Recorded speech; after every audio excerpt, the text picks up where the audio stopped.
Okay, so problem set number 8 is divided into the following questions. The first question asks you to solve the general Fourier series solution for the heat equation. So we've now gone back to last week's material. Now the heat equation, UT on the left-hand side. This looks like it has kappa equal to 1 on the right-hand side here. And you're asked to develop the separable solutions, UN, and then add them all together and get your Fourier series and then get your coefficients. And the main difference with the material that we covered in the lectures is that these are Neumann conditions. So Dirichlet conditions are the ones that we mainly use in the lectures. So you have U is equal to 0, and at both boundaries, that's the homogeneous Dirichlet condition. The Neumann condition is when you have the derivative of the function equal to 0. And I explained in a separate lecture that you can think of this as a restriction on the heat flux of the problem. In fact, I remember a few lectures ago we had talked about, what happens if we're trying to model a cooler, right? And for the boundary of a cooler or a thermos, then you would expect this to be a zero heat flux condition. No heat is allowed to penetrate or escape from the boundaries. Okay, so this is a straightforward extension of the same ideas we've done for the Dirichlet problem. Next, in question number 2, you are asked to go back to the Dirichlet problem now, so fix boundary conditions for the value of U, except this is an inhomogeneous version, and for the inhomogeneous version, you want to make sure you develop the steady state solution. So you solve for the steady state, then you shift the solution appropriately, and then you apply the initial condition to develop the Fourier series. This question ends with a little section here in which it asks you to sketch the function u for different values of t. And I think this is a question people always have is I don't quite understand how I'm supposed to sketch it. The question is not asking you to go to a computer and then solve the Fourier series and then sketch it super precisely. You just want to sketch it so that I understand and you also understand that you have an intuitive feel for what the solution looks like. Next, in question 3, this goes back to the homogeneous Dirichlet problem. So this is the standard problem. And it's asked you to go into more detail about the separation constant that appears on the right-hand side here. So for the last few lectures, we've used sigma equal to minus lambda squared, or positive lambda squared. And it's essentially just asking you to justify why you're only concerned about the case where this constant here is strictly less than 0. So this is the case where minus lambda squared is less than 0. So you'll want to make the argument for sigma equal to lambda squared positive and also sigma equal to lambda squared equal to 0. And we've done this, in fact, during the lectures, so I don't think we need to cover this question in great detail. So you want to develop the solution in all the 3 possible cases, the case where the constant is 0, positive, or negative, and then show that in certain cases you have a trivial solution. The question ends with asking you to do the same procedure for the homogeneous Neumann problem. And in that case, you'll find out that you need more than just this first case. You need one other case to do that. And then finally, the part B question is asking you to solve for the Fourier series solution for a different geometry. So this is a more interesting question.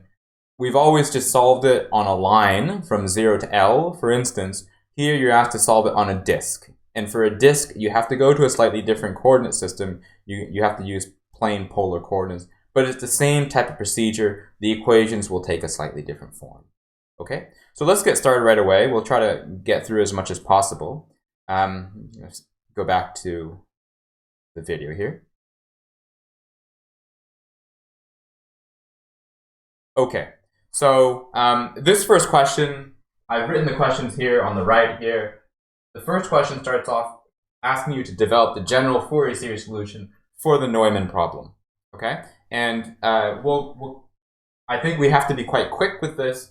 If we skip over too many details, then you should make sure that you refer to the written problem set solutions.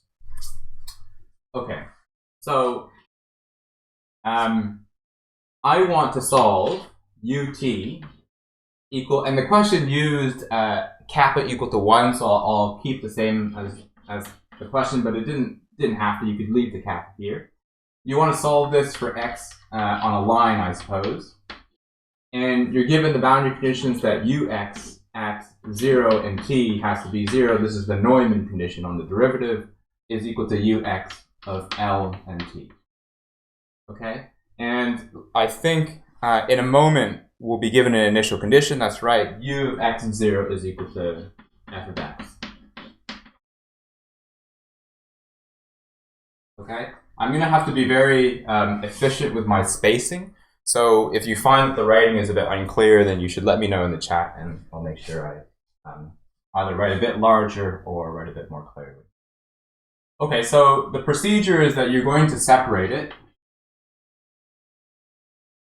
So you say u is equal to a function of x times a function of t, and then you end up with a standard thing. You'll end up with exponential solutions for time, and then sinusoidal solutions for x.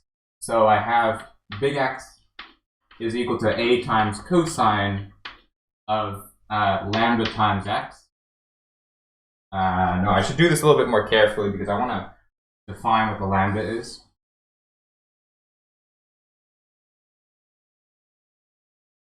So I have t prime over kappa times t, and kappa here is equal to 1, so I'm going to erase that, is equal to x double prime over x. And let's set this to be sigma, the constant.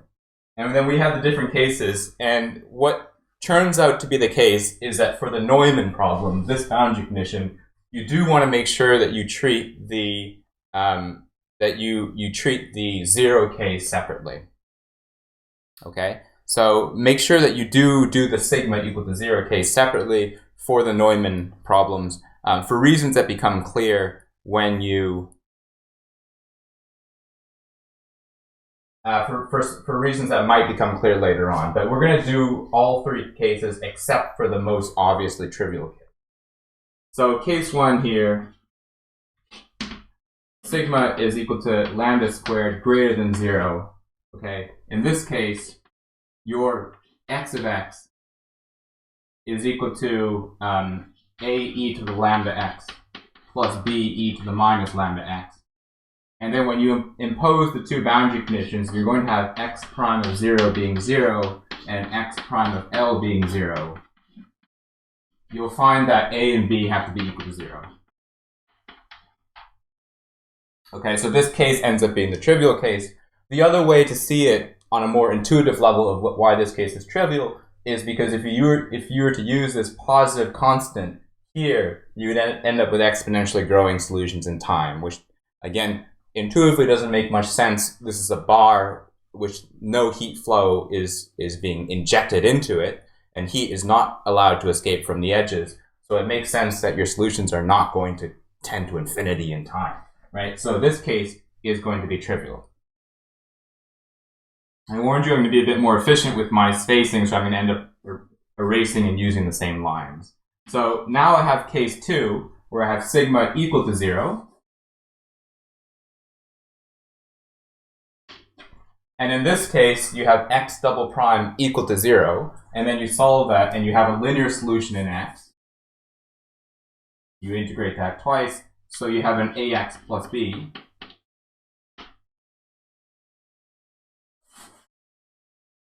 Okay, and in this case, if you impose the 2 boundary conditions, then what you find here is that x can actually be constant. Yeah. The solutions might actually be missing this case here, but I'll do it anyways. So in this case, you impose x prime of 0 is 0 and x prime of L is 0, and this tells you that x can be x of x is equal to a. Because I can have a constant function which has 0 derivatives on both ends, and that's still a solution. Okay? Good. So now you're going to solve for the time problem as well. So t prime is equal to 0, so that tells you that t is equal to a constant.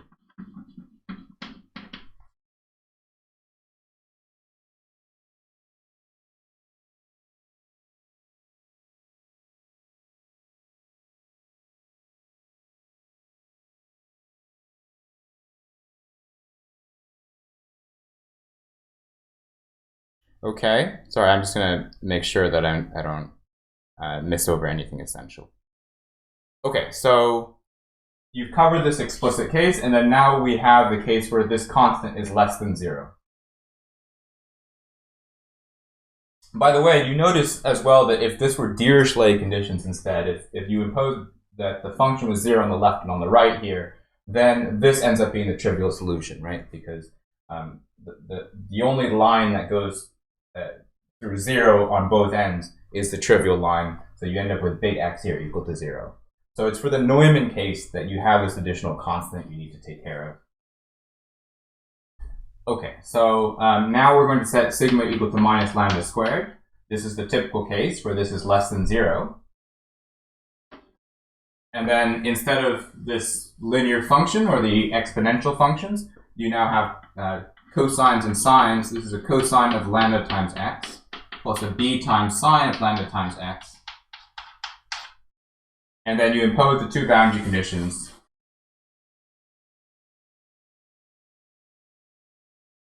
So we're first going to impose that x prime of 0 is 0. And so you take a derivative of this function here. You have the cosine becoming a sine, and then you have the sine becoming a cosine. Sure, let's take the derivative. Okay, I'll do it on the next line here. A lambda cosine of minus a lambda times sine of lambda times x plus b lambda times cosine of lambda x. And then you stick in 0 into that form here. The sine disappears, leaving you with a cosine, which becomes a 1, and this tells you that b is equal to 0. Then you impose the condition at x equal to L, so x prime at L is equal to 0. You stick L into this solution here, the b is no longer there, and you're left with a times lambda or minus a times lambda, a sine of lambda L is equal to 0, and this tells you that essentially, I'll write it down here, sine of lambda L is equal to 0.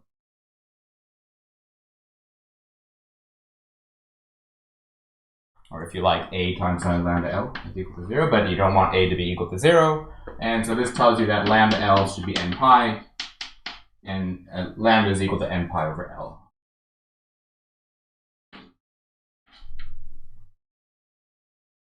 Okay?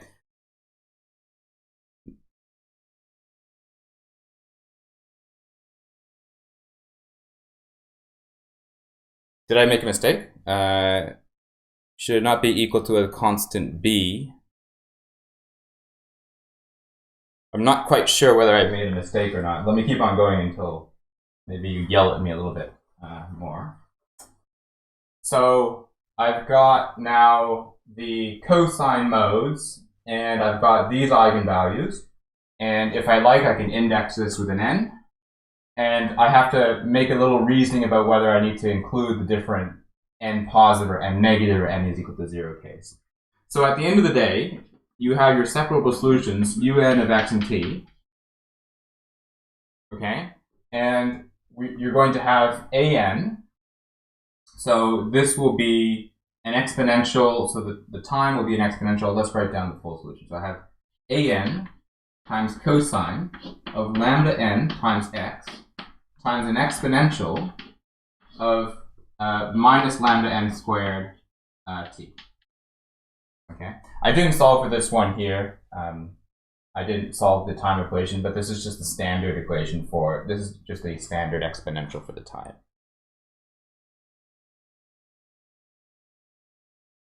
Okay, so now you're going to stick this lambda n into these two forms here, and you'll notice that if n is negative, then that's okay. That's the cosine of the negative number just becomes the positive number, so you don't need to take into account the negative values of n. You only need the positive values of n without loss of generality. And you also notice that if n is equal to 0, then this reduces down to a constant, right? So the previous case, I think this is case 3, by the way. I think we forgot to correct that. The previous case of case is equal to 2, where the solution reduces down to a constant, is already taken account by the n is equal to 0 case here. So you can simply write n is equal to 0, 1, 2, 3, and so forth. The case 2 is taken into account by the n is equal to 0 case, and the case 3, where this is all strictly less than 0, is taken into account by the 1, 2, 3, 4, and onwards case. Okay. The chat's gone a bit more quiet, so I think, has it all been sorted out now?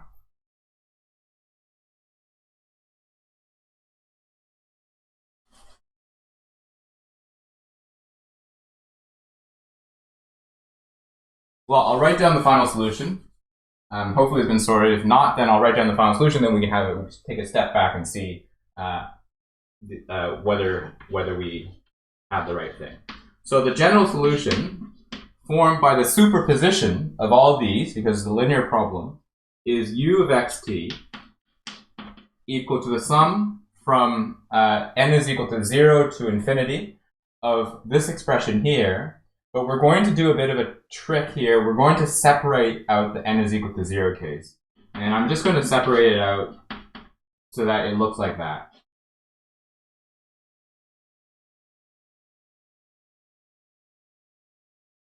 So this is an an times cosine, and this is the usual combination of n pi x over L times an exponential. Let's write the exponential in the other way. E to the minus n pi over L squared times t. There we are.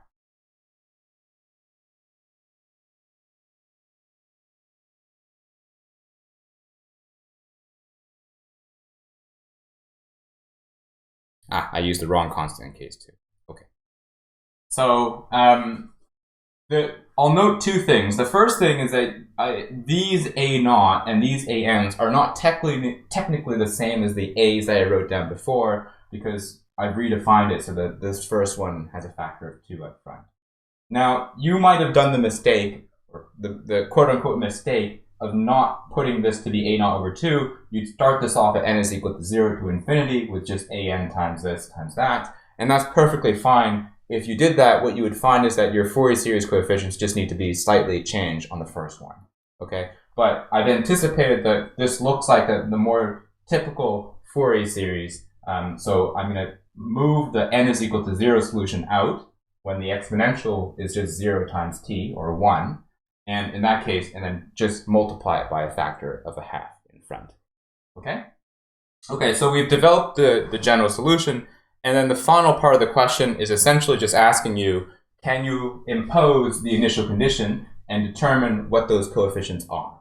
Okay, so at this point, this should be, because we've done it for the wave equation, you see, this should largely be bookwork, but the idea, in case you've forgotten, is that this is x here. You're given the function f of x. So let's say the function f of x looks like this from 0 to L. This is your f of x. In order for you to develop the Fourier series for a function which is originally going from 0 to L for f of x, you would form the even extension of the function, because you notice that this is a cosine series, and then you apply the Fourier coefficients for the even extension of the function. So let's call this fe for the function, okay? Let's impose t is equal to 0 into the solution. So I need the initial condition. Tells me that f of x has to be equal to a0 over 2 plus the sum from 1 to infinity of an times cosine of n pi x over L, like so, because this has been set to be equal to 1. And then you would say that the an's are for the Fourier series of the 2L, the language here is always a bit confusing, 2L periodic extension, periodic even extension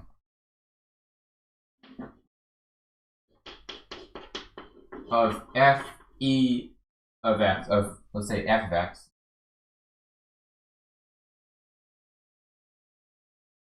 on 0L.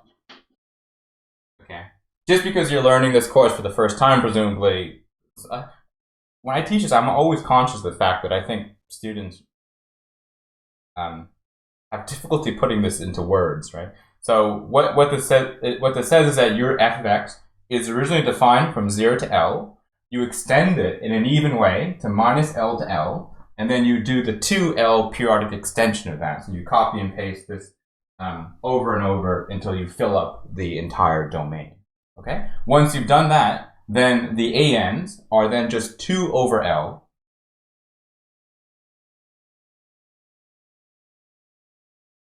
Okay? So once you've done that, you found that AN is just 2 over L, the integral from 0 to L of f of x times cosine of n pi x over L dx.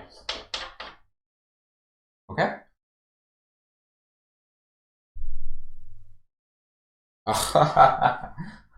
Sorry, yeah, no, I am really idiotic, right? So this is your f of x. Thank you. This is your f of x. I say even and I mean even, but then when the lights are on you and everything, screw it up. Okay, so this is just the even extension. I drew it wrong before. I drew the odd extension. Okay, good. So that's the end of question 1. So you should be comfortable with developing the general Fourier series for all the different cases we've looked at. And we haven't looked at that many cases, right? We've just looked at essentially 2 main cases, which is homogeneous Dirichlet and now homogeneous Neumann.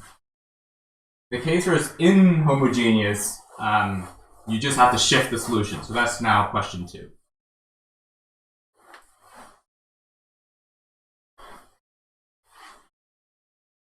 Okay, question 2. So question 2 asks you, let me show you the question again.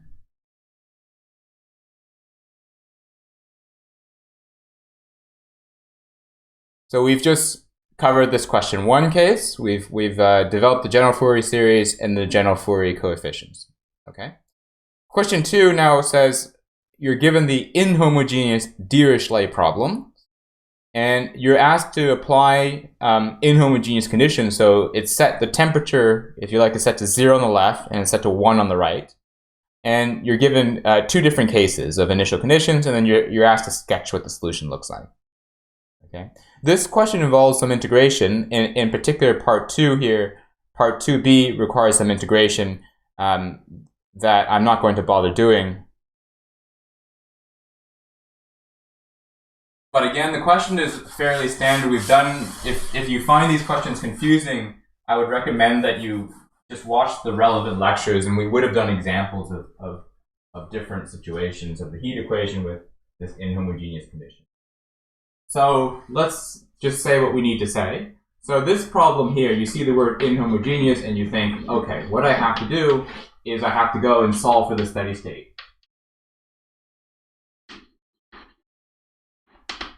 So this is your heat equation here, and you're going to seek a solution which is not dependent on time, just big U of x, okay? So this time derivative goes away, and you're left to solve u x x, big U x x equal to 0, and this tells you that big U of x is essentially ax plus b. Okay, and then you impose the 2 boundary conditions on the end. So the 2 boundary conditions are that the left-hand side is 0 and the right-hand side is 1. And so here, big U of 0 has to be 0, and big U of L has to be equal to 1. And so that tells you that big U of x is equal to x over L. Okay, so when I set x equal to 0, I get 0, and when I set x equal to L, I get 1. In other words, after a long time, after a long evolution, the heat distribution in the bar should eventually tend to this distribution, in which the left-hand side is set to 0, the right-hand side is set to 1. Okay. So now you're going to shift the solution So you're going to shift u of xt, and you're going to express that as the steady state solution plus u hat of xt. Okay?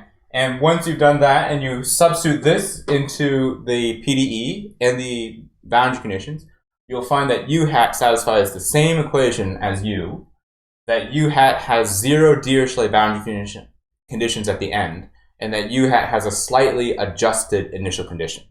Okay? So u hat has same equations. It has plus a 0 Dirichlet condition. And it has the initial condition of u hat of x and 0 equal to, it'll be f of x minus big U of x. Okay? All right, good. So then you solve that problem, and the solution to that problem is exactly the same as all the other 0 Dirichlet problems before. So you end up with exactly the same Fourier series. The only difference is that you have a slightly different initial condition, but you don't worry about that until you get to the very end. So the solution of this problem for u hat will just be the standard Fourier series for 0 Dirichlet problem of the heat equation. Okay, so I'm going to erase that now, and then I'll write down the solution of u of x for both of these two cases.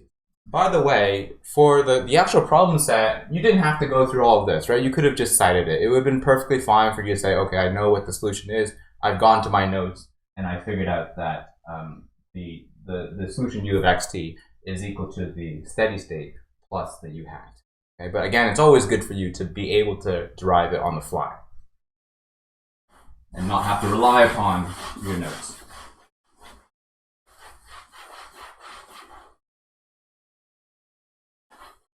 So after work, or you can say after your see your notes, CF notes. CF, by the way, just means kind of refer to. CF your notes. You would have found that u of xt is equal to the steady state solution, x over L, plus the Fourier series from n is equal to 0 to infinity, n is equal to 1 instead to infinity, of, I use ANs or BNs, I don't remember. I think we'll use BN for the signs. Sine of n pi x over L, exponential of minus, I'll write the kappa here even though I know in this question it's 0. Sorry, is equal to 1. Okay. And Bn is going to be the odd extension from 0 to L of the initial condition.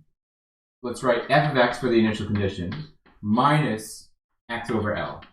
You have to subtract out the steady state solution times sine of n pi x over L dx. Okay, so for this problem, again, you could have bypassed up to here, right? Just you cite the notes and say, okay, I know, unless the question has asked you to derive explicitly, you could jump right to here and just say, okay, in the notes we show that this is the solution of the inhomogeneous problem. And the only difference is that you now have to integrate for the different cases. Case 1 here, where the initial condition is 0, and then case 2 here, where the initial condition is a sinusoidal. Okay, so you stick either 0 or that sign into this f of x function here, and then you integrate, and away you go. Okay? So I'm going to cite the solution rather than spend time integrating it. So e.g., well, I'm not going to bother. So if I substitute 0 into this f of x here, then you have to do an integration by parts. In the usual way, you have x over L to do integration by parts with. If I substitute sine into here, then I have something more complicated. I'll have a sine minus x over L, and I'm just going to warn you that that integration is a little bit more difficult. So I'll write it down here just so you have the two cases in front of you.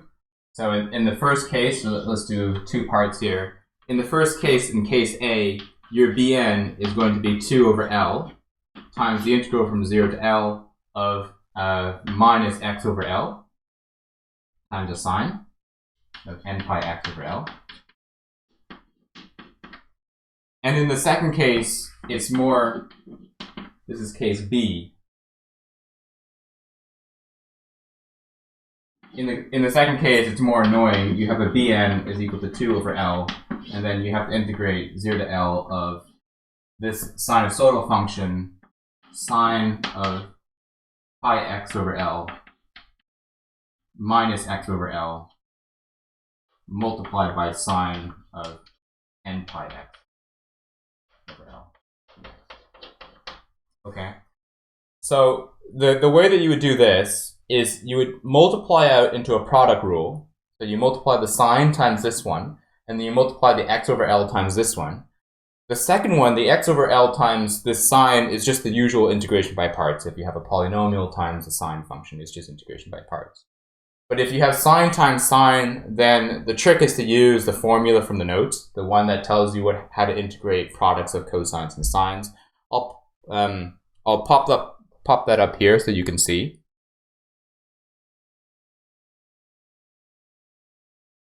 So you want to go to the notes here and then use this these equations above the lemma. So these equations tell you the formula for how to convert from products of sinusoidals, in this case you have sine of something times sine of something, into a sum of cosines, and then this is much easier to integrate.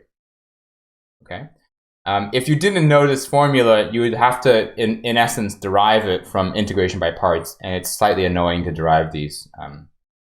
Sorry, if you didn't know the formula, you could either derive this. This is just by working with the right-hand side and expanding into products.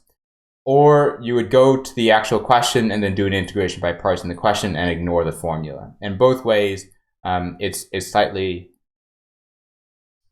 annoying with the amount of work, but it's worth doing anyways. Okay, so we'll flash up the solution for these ones rather than do them.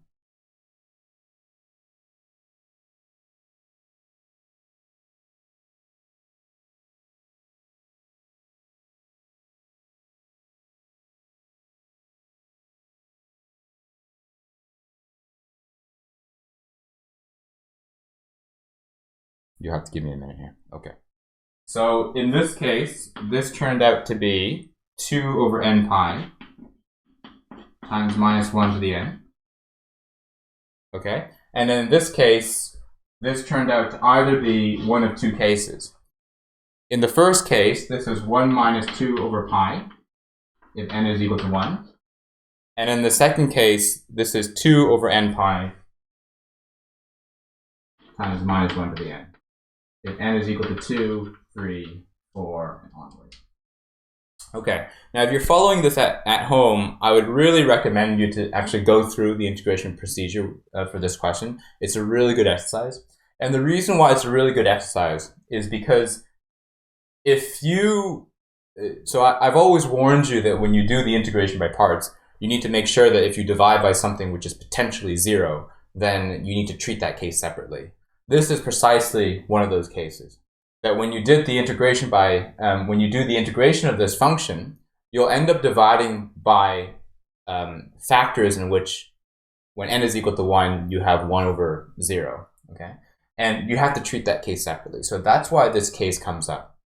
It's good practice for you to try doing it, and I would recommend for you to do it if you've not done it already. Okay. This case is much more standard. This is just the usual integration by parts with a polynomial times a sine function. And I know we've done that a few times over the last few weeks.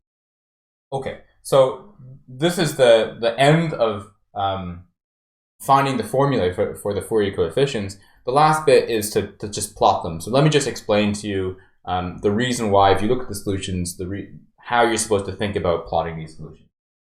Okay, and it's nothing difficult.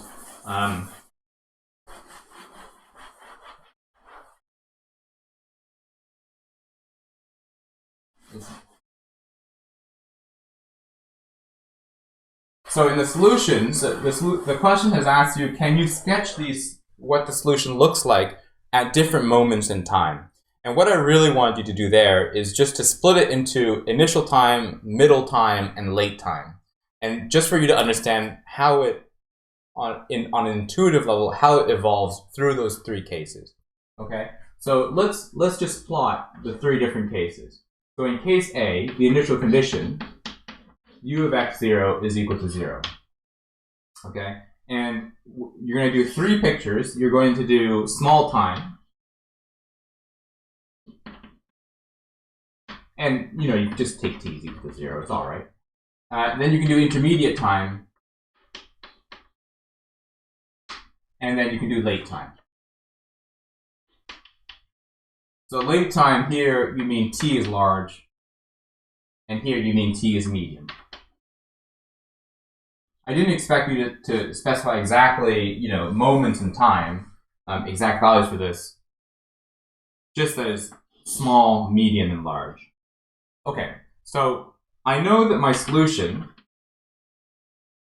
is for a bar from 0 to L, and I know that the initial, the boundary conditions are set so that the bar is being held at degree or temperature 1 on the right and temperature 0 from the left. Okay, so I also know that the solution has a steady state. So I'm going to plot the steady state here rather than a solid curve. I'll plot it with a dashed curve.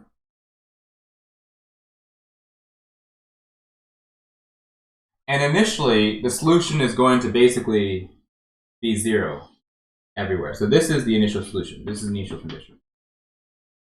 Okay?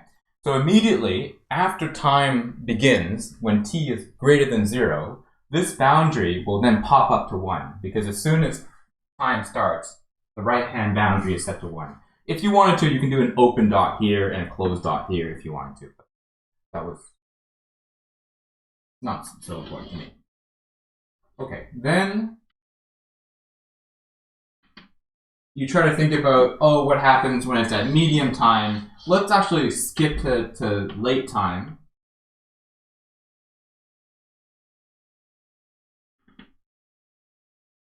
It says 0 and L. So after a long time, you're expecting the solution to eventually approach the steady state. So it should look something like that. Okay? So the longer you go, the closer you get to the steady state. And then you just have to fill in the intermediate time. It's not an exact science. The question is not asking you to think of it as an exact science. It's just asking you to interpolate between these two cases. Fill in the middle case. And so I would expect, for instance, that the middle case might look something like that. Okay, that's all you're expected to understand, that you start off at t is equal to 0 with the initial condition, and then you eventually evolve to the steady state, the line of x over L. Okay, that's basically it. And you can argue, okay, how do I know that it doesn't exactly, maybe it does something like this instead, or something else. I'm not expecting you to go into that detail, just to understand that it's a middle ground between the two. In fact, it would never really do that because heat never really does that. Heat has the effect of smoothing everything out rather than creating spurious oscillations. Okay, so then now you're going to do the case B here. And the case B here has this equal to sine of x, pi x over L. Okay, and again, you're going to plot the initial condition, then the condition after a long time, and then the condition in the intermediary. Okay, so the initial condition, just set x equal to L, and you see sine of 0 is 0, and then you set x equal to x equal to L here, and you see it's sine of pi, which is also 0, so it has to start from 0 and end at 0, and in the middle, at x equal to L over 2, you have pi over 2, so it's equal to 1. So the initial condition is basically, it's a bar of heat that is hottest in the center, and it's cool at the very ends.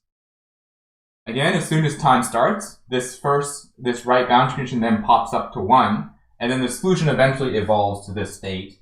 Now, this is where it becomes, just an art. You can fill in what you think it might look like. I'll make this one with a slightly higher. So in essence, the intuition is that basically the center is quite slow to respond to changes in the boundaries, right? It takes time for heat to diffuse from the center out. So it's going to be initially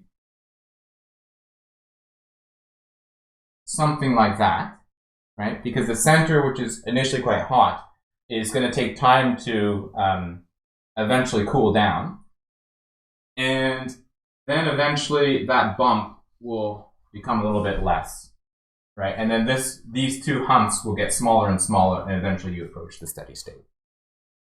Okay, how you fill this picture in is kind of up to you. I think if I was marking this, if I was marking or critiquing your work, then what would I be looking for? Well, number one, I'd be looking for whether you know where it starts off, the initial condition. Number two, I'm looking at the final condition and saying, does this person know that eventually approaches the line x over L? And then number three, I suppose I'm going to kind of critique, do you understand that heat takes time to diffuse out? And so this is a middle ground state between this first state and this last state. And that's basically it. Okay. If I flash the solutions here, that you can see the type of pictures that was drawn. So indeed, when time is very large, you're in this third state, you're very, very close to the steady state solution. And then in the intermediary case, it's somehow a interpolation, a mixture of the t is equal to 0 and the t large. And these two humps will eventually approach that line. Okay. So someone has asked, I think Adam has asked, do I have to take into account a slightly adjusted initial condition? And that's a very good question. So this is the initial condition for u, the solution. You also know that you have an initial condition for u hat, right? So this x at 0 is f of x minus u of x, okay? When you sketch the solutions, I'm largely assuming that you want to sketch this solution here, which is the final temperature with the shifted steady state out. And so you would think of the initial condition as the physical initial condition that was initially specified for the problem. If I asked you to sketch the evolution of this one, then essentially it's basically taking this solution and then shifting it down by this line, which is a lot harder to think of. So I didn't ask you to do that. Okay?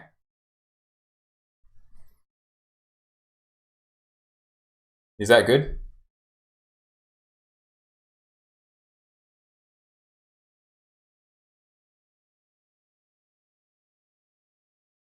Okay, good.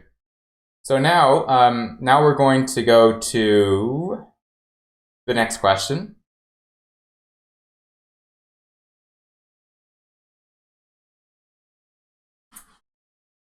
Okay, so because I'm running out of time, and I'll no doubt be end up going over time, I'd rather not do the next question because the next question is done in the we've done it a few times. We've shown what happens if that constant is 0, positive, or negative. Let me just remind you what this question is asking you. It's just asking you to justify why you're only interested in certain cases of this constant being strictly negative. So in fact, we did it a moment ago. We went through the 3 different cases. And in particular, it's asked you what happens if you have a homogeneous normally condition, and that was the exact case that we discussed. Okay, so we're going to go on now. It's good for you to do this yourself, and let me show you what the solutions look like. So the solutions say, oh, what happens if we don't assume that the constant is negative, and so you'll consider the Dirichlet problem with this either being positive or it being 0, and just going through the different cases.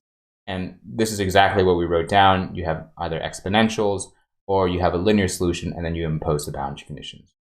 In the case of the homogeneous Dirichlet problem, where the boundaries are set to 0, then this case ends up being the only non-trivial case, the case where it's strictly less than 0. In the case of homogeneous Neumann conditions, the derivative being 0 at the ends, then you have to include the 0, the constant case, when this is equal to 0. And if it's equal to 0, then you have the additional constant solution. Okay? All right, let's, as quick as possible, let's try to discuss how you could have done this last question. And it's an interesting question. This course doesn't really go into a lot more detail of other geometries, it doesn't really go into other geometries past the line, but you could certainly do those cases. You can look at how do I derive the heat equation or the wave equation on a disk or on a sphere or on a box, etc. Okay? And it's also an interesting question for you to wonder, how do I do it for something that's not so standard, that's not just a disk or a box? What if I want to do it on a domain with kind of funky boundaries? And that's an interesting question. The answer there is usually that you can't do it unless the boundaries are simple enough. You can't do it by pen and paper, as we're doing here. If the boundaries are remotely more complicated, so even something like triangular boundaries or kind of squiggly boundaries, then you have to often do it numerically, fully numerically. Okay, so we just cover the cases where you can do it by pen and paper, but those are the most important cases to learn initially. Okay, so for question number 4, it's essentially asking you to solve for the heat equation on a disk. And the technique is basically the same as what you've been doing. You're still going to be doing separation of variables, but the trick is that you have to work in a slightly different coordinate system. Okay, so the question has given you that you want to solve. I want to solve the heat equation, kappa, and then this is now in a 2-dimensional domain. And you'll remember that when we derive the heat equation on an n-dimensional domain, then you have to replace the right-hand side, which is usually kappa times Txx, 2 derivatives in time, in temperature, with the Laplacian now. Okay, so in rectangular Cartesian coordinates, this is a Txx plus a Tyy. If you're working with a different coordinate system, then you have to go to Wikipedia and look up how do I convert the Laplacian to other coordinate systems. Okay. You're also given that it's going to satisfy 0 Dirichlet .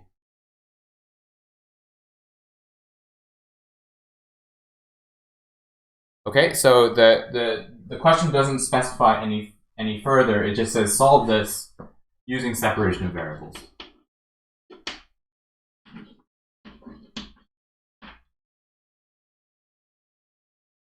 Okay. So the first step on a disk.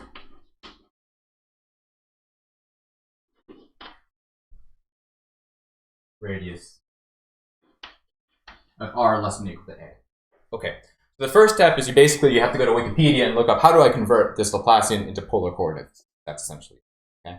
Or it's been stated for you, or you look it up in table format, or you try to derive it yourself, but it's not actually that easy to derive. But by the question, it's showing you how you convert that to polar coordinates. Okay, and it becomes 2 derivatives in time plus 1 over r times dt dr plus 2 derivatives in your angle. And the difference here is you're not thinking of t as a function of x and y anymore. You're now thinking of t as a function of r and theta.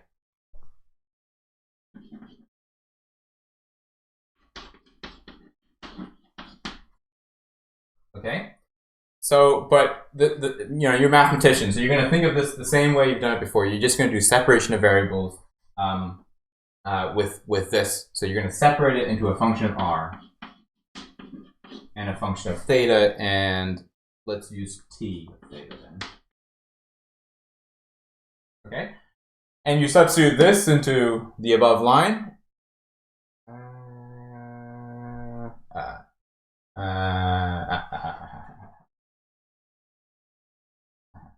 I understand why I was confused.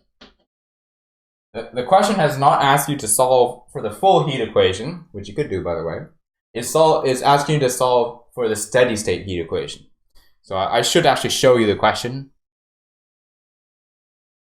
Am I missing a factor? Yeah, I'm missing a factor of 1 over r squared in the last one. Okay, so let's read over the question properly. Consider the heat equation in 2D given by T is equal to T of x, y, and T, where dt dt is equal to kappa times the Laplacian of T.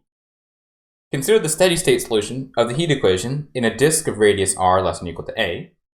By writing T is equal to T of r and theta and using Laplace equation in plane polar coordinates, where you replace this right-hand side with this, then you want to solve this equal to 0, right? Solve it equal to 0 because it's just asking you to solve for the steady state.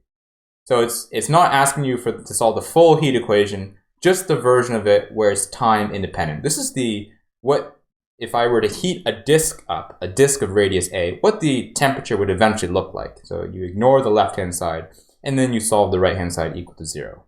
In the one-dimensional case, this was a txx, if you remember. So here is more complicated. You have to solve this thing equal to 0. Show that the separable solutions must take the form of this. Okay? And explain why these are the only solutions that are possible. Okay, so that's what we want to do. We want to do separation of variables to solve this equation here of r and theta. Okay, let me go back to the video. And someone reminded me that I've written down my Laplacian wrong. This is a 1 over r squared. Like so. So you're going to substitute this form into there and then just do separation of variables. So let's do that. Okay, so the kappa goes away. We have 2 derivatives in r double prime times t, plus you have a 1 over r, you have 1 derivative in r, that's an r prime times t, plus a 1 over r squared times 2 derivatives in time, t double prime times r equal to 0. Okay, good. Now, again, you're going to move all the functions of r over to one side and move all the functions of theta over to the other side. Okay, so we're going to move basically this over to the right-hand side here. And we have to multiply and divide by r's. So I'm going to do that. I'm going to multiply everything by an r squared right away. Okay, and that will turn this into a 1. So let's do that right away. This will be an r squared now. And then this will be a r.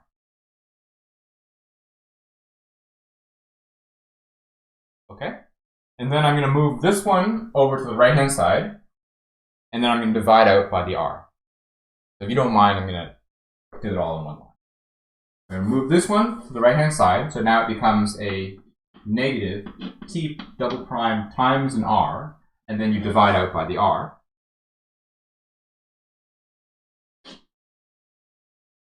And then you're going to divide the both sides by t. So this t will disappear here.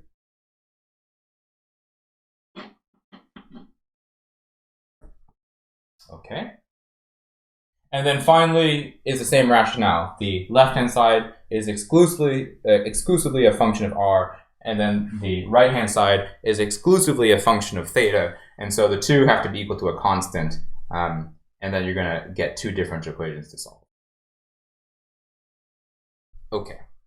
So I'm going to call this to be equal to sigma, my constant. And then I have to do all the different cases, the sigma less than 0, sigma equal to 0, or sigma greater than 0.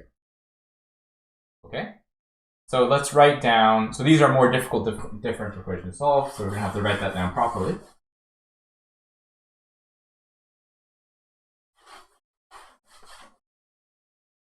You've got 2 differential equations, one for t and one for r. Okay, so let's write down the t first. So I have, I've got t double prime is equal to minus sigma times t. And I've got the equation for r. I have an r squared, r double prime, plus an r times r prime is equal to sigma times r. I think that's right.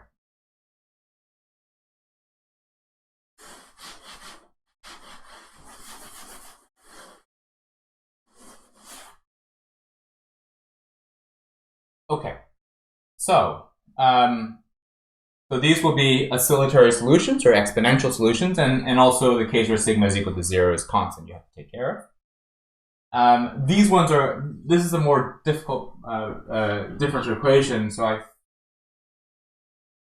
think these are called Euler-Cauchy equations. And you would have probably done them in your differential equations course, okay? I'll mention how you know how to solve these in a second. Since I'm running out of time, I'm going to cover only the case where sigma is greater than 0. I'll cover that firstly, and then we'll see how much time we have. So let's cover case 1. And in this case, I want my sigma to be equal to lambda squared, which is greater than 0.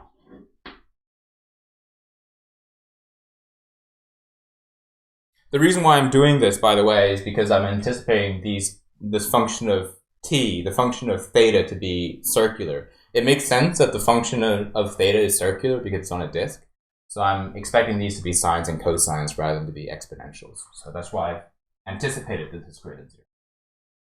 So you solve that, and this tells you that t of theta is equal to a times cosine of lambda times theta plus b times sine of lambda times theta.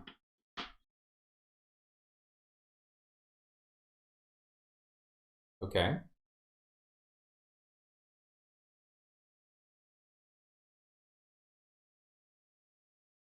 And the function of r, I just want to see what order the solution has done it in. Okay, we're going to solve for the function of theta first, and then we'll solve for the function of big R next. So the problem here has not given you boundary conditions on theta, and you have to figure them out, right? The boundary condition that makes sense is because this is posed on a disk, then the solution should be periodic around the disk.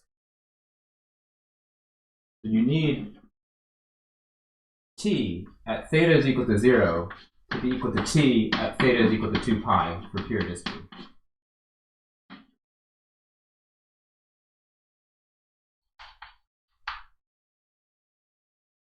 Okay? And so what does that tell you? So t of 0 is going to be a times cosine, so a,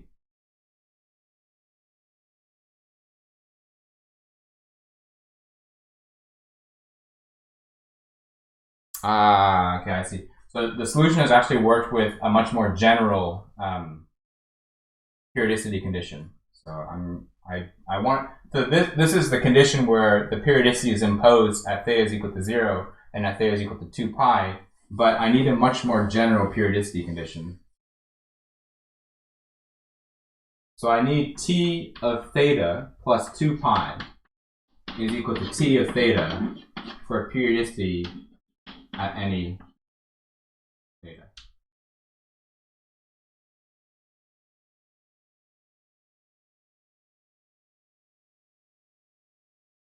Okay? And to figure this out, what you have to do is you have to substitute this theta plus 2 pi into this condition, and then to use properties of the cosine and the sine of a sum of angles, and then to expand them. Okay, so you're going to substitute theta plus 2 pi into star,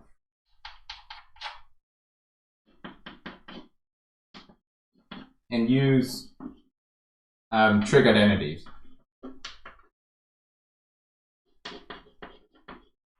And once you've done that, once you substitute this one into here and you expand it, you'll find versions of the left-hand side on the right-hand side, and that will allow you to simplify the set of equations.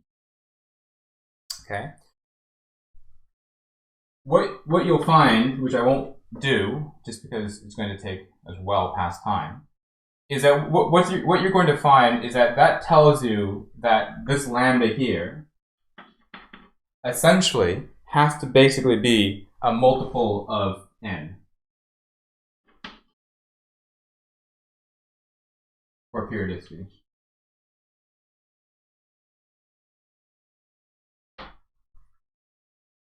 Okay, so this is basically the version of the Dirichlet conditions that you've been using for the heat equation on a line.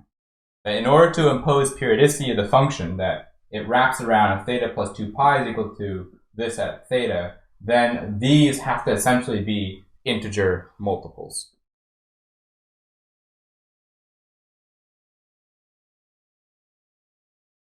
Oh yeah, and my 20 minutes over. Well, I don't quite have a choice. I'm gonna do my best to wrap this up, and then we'll sort of readdress it in the next lecture. No, I didn't quite know I was this much over time, but I'm starting to get a bit dizzy.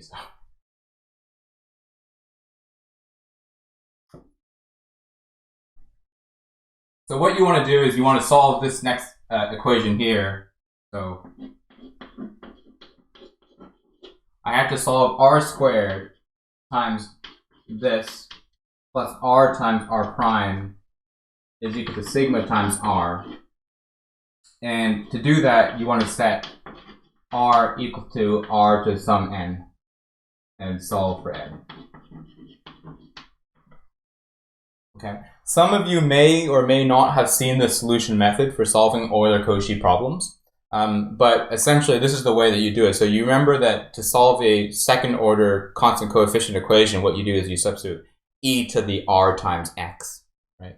Or e to the n times x, or e to the parameter times x, and you solve for that parameter. It's the same trick here. The only difference is that you want to set r to n. Set your capital R to be r to the n, and then solve for the n. Okay. I don't want to run this any longer because I'm sure that you're starting to lose focus. We've managed to make it through, so just to kind of summarize, we've managed to make it to 1, 2, we skipped over 3 very slightly, and then we're trying to do 4 together. I'd like to do 4 properly for you on Tuesday, so we're not going to rush it through this time, and that way that I can prepare exactly what I want to say. So we're going to leave it for now. We're going to come back on Tuesday, finish up this problem set number 8, and then start on problem set number 9. Okay.